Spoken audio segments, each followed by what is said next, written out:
We have an audience of 3 for today.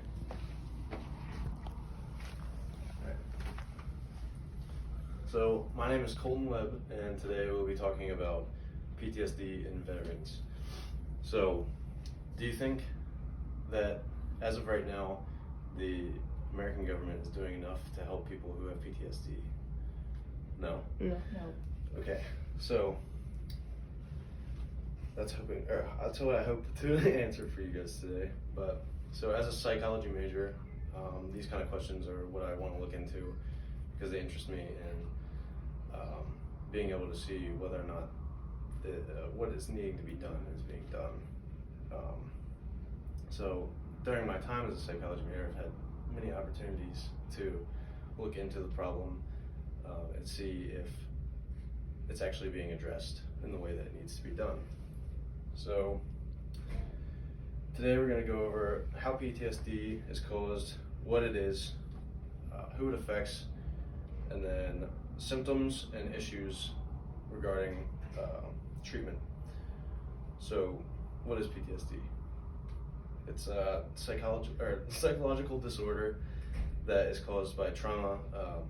Say somebody goes over to Afghanistan, they're in a Humvee, they hit an IED, and they have some kind of trauma where they see one of their friends die.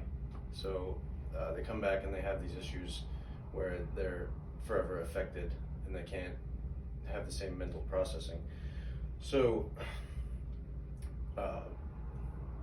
it affects many people, but the highest concentration of people in the United States who are affected are military personnel. And over the past 13 years, there have been 500,000 or more people diagnosed with PTSD in the military. But obviously it doesn't only pertain to them. So symptoms of PTSD can range from mild to severe. It can range from psychosis to maybe just an uncomfortable feeling in public if you hear a loud noise or something like that. And some of the symptoms are flashbacks, which could be, say, somebody hears a loud bang when they're on the train and they relate it to a bomb or a gunshot. So hallucinations usually follow those or can go along with flashbacks if they're severe. They usually have auditory or visual hallucinations, depending on the severity of them. They can relate to almost feeling as if they're back in the environment that they were in initially. So along with that, they have depression and anxiety, which usually lead to self-coping mechanisms if they can't reach treatment. They usually end up using pills and alcohol to cope with this.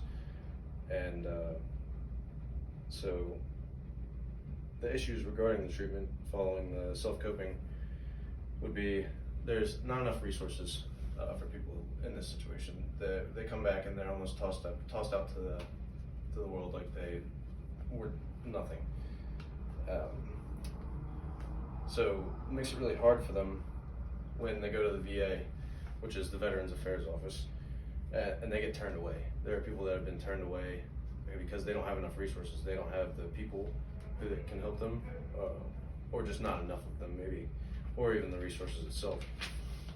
So we also have the people that get turned away. People that want help might be scared to ask because those people got turned away.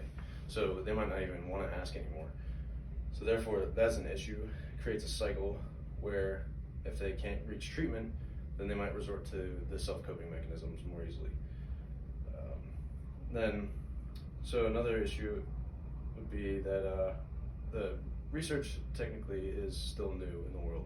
It started in the late 1700s, and it was really vague.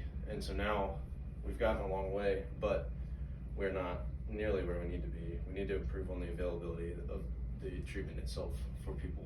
So the VA has resources for exposure therapy, but they won't do it, even though it's been proven to work, because they say that it might increase symptoms. So that's another issue that we have in here. And then some of the ways that we can fix that: implement more access to treatment, make asking help more normal for men who have this, because that's usually a problem with men. They're afraid to ask because they see it's against society's norms. And then maybe a system for compensation if they're turned away. So maybe another option where they could go get treatment somewhere else. But in conclusion for the speech, the research is in front of us. We really just need to organize it and find a different way to implement it, and find a different way that we can approach it so that we can create a more positive experience for people who are in these unfortunate situations. And then, so if you like the speech, you can use the information that you were told to feel for other people's situations if they're in something like this, and help to understand people's struggles. And I thank you for watching.